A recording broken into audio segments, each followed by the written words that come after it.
దేవుని పరిశుద్ధ నామంలో మీ అందరికీ ప్రత్యేకమైన శుభములు, ఆశీర్వాదములు కలుగునుగాక. మీకు సమాధానం కలుగునుగాక.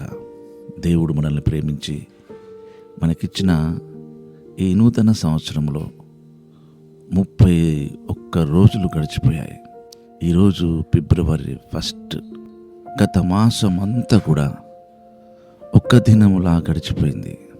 మహిమాన్వితమైన దేవుడు మనల్ని ప్రేమించేవాడు, మనల్ని ఎన్నడూ దూరం చేసుకునేవాడు కాడు. మనము ఆయనకు దూరంగా ఉంటాం, ఆయన మనకెప్పుడూ సమీపంగానే ఉంటాడు. ఎందుకంటే మనల్ని ప్రేమించినవాడు, మనల్ని ప్రేమిస్తున్నవాడు. దేవుని వాక్యంలో టుడేస్ గాడ్స్ ప్రామిస్, ఇది నా దేవుని మాట. అపోస్తల కార్యగ్రంథం చూస్తే 17వ అధ్యాయం 26, 27 2 వాక్య భాగాలు కలిపి రాయబడ్డాయి.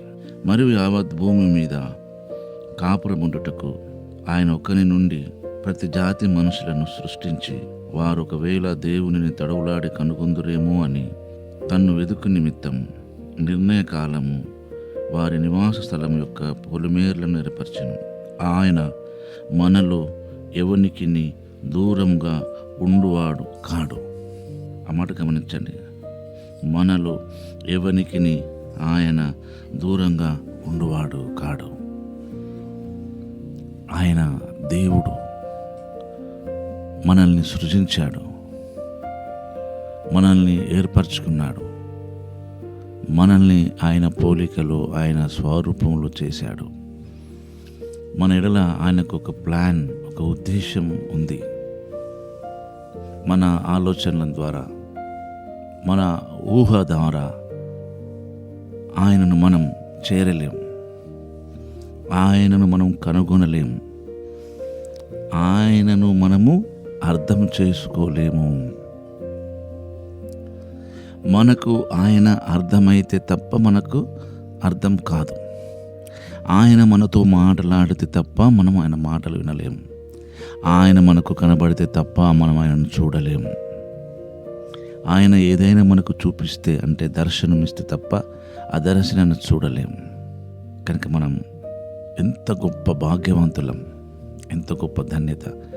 మన ఆలోచనల ద్వారా, మన అభిప్రాయాల ద్వారా, మన ఇష్టాల ద్వారా మనమే ఆయనకు దూరం అవుతున్నామే తప్ప ఆయన ఎన్నడూ మనకు దూరంగా ఉండేవాడు కాడు. మనము మన ఆలోచనలు విధానం వేరు, మన మార్గ విధానాలు వేరు, ఆయన ఉద్దేశాలు వేరు, ఆయన మార్గ ఉద్దేశములు వేరు. యెషయా గ్రంథము 55వ అధ్యాయంలో ఈ మాటలు రాయబడ్డాయి, 8, 9 వాక్య భాగం.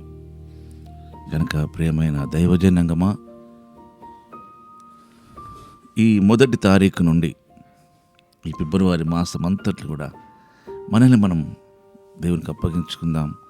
మన విధి మనల్ని మనం అప్పగించుకోవడం, మన పరిశుద్ధ గ్రంథము లేఖనాలను పఠించడం ఆయన ఆజ్ఞ, ఆయనతో గడపడం ఆజ్ఞ, ఆయన పరిశుద్ధ మందిరానికి వెళ్ళడం ఆజ్ఞ, సంఘ సహవాసం, ఇతరులకు మన సాక్ష్యము యేసయ్యను గురించి చెప్పడం సువార్త ఆయన ఆజ్ఞ, మన సంపాదనలో యావత్తు 10వ భాగం ఇవ్వడం ఆయన ఆజ్ఞ.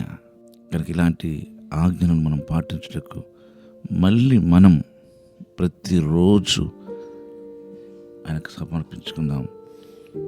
మనం ఆయన ఎవరికి దూరం ఉండేవాడు కాడు.